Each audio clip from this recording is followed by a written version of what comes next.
पता है आपको, मैंने तो कभी किसी के बारे में बुरा नहीं कहा और ना तो मैं किसी के साथ बैठ के गॉसिप ही करती हूँ, और मैंने कभी किसी का बुरा भी नहीं किया। तो मेरे साथ ऐसे क्यों होता है? मुझे ही क्यों दुख मिलता है? जो लोग इतने बुरे काम करते हैं उनको क्यों नहीं दुख मिलता? Hi friends, I am Leena Pandey. मैं इस टॉपिक पे आज आपसे कुछ शेयर करना चाहती हूँ, क्योंकि मुझे ऐसा लगता है कि आप भी ऐसे ही सोचते हैं कि मैंने तो किसी का कुछ बुरा किया ही नहीं, तो मेरे साथ ऐसा क्यों? एक गांव रहता है, वहाँ पे एक औरत रहती है, उसको 10 साल के बाद एक बच्चा होता है।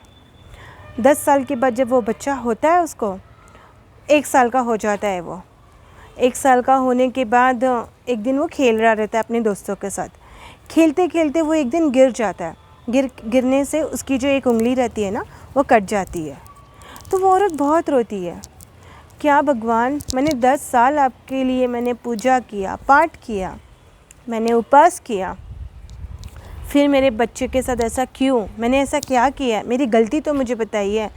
जो लोग इतना कुछ गलत काम करते हैं उनके साथ कुछ नहीं होता है, और मैंने इतना आपका पूजा पाठ किया, 10 साल मैंने उपवास किया, निवेद्य किया, भोग लगाया आपको, तो भी मेरे साथ ऐसा बुरा क्यों?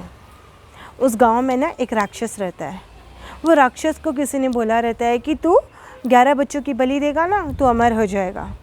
तो वो 10 बच्चों की बलि उसमें से ऑलरेडी दे चुका रहता है। एक बच्चा उसको चाहिए रहता है।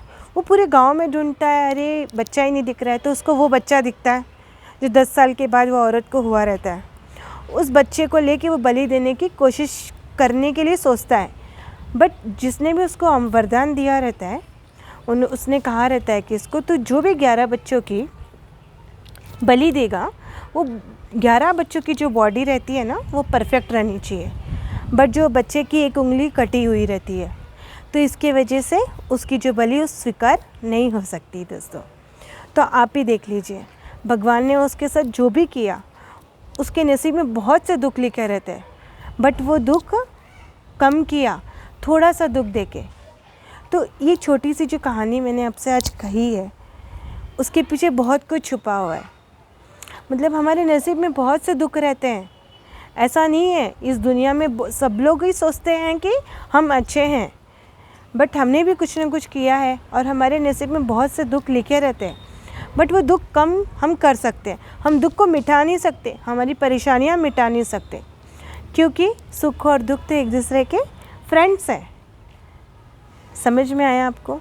तो सुख भी आता है, और जब अब सुख में रहते हैं तो आप बोलते हैं किसी को, आइए आइए मैं बहुत सुखी हूँ, आज हमारे घर में इतना पैसा आया, आज हमारे घर में इतना सोना आया, इतना चांदी आया, और आज मैं तो बहुत खुश हूँ। नहीं बोलते, क्योंकि अब सुख को छुपा के रखते, कहीं मेरे सुख को किसी की नज़र नहीं लग जाए।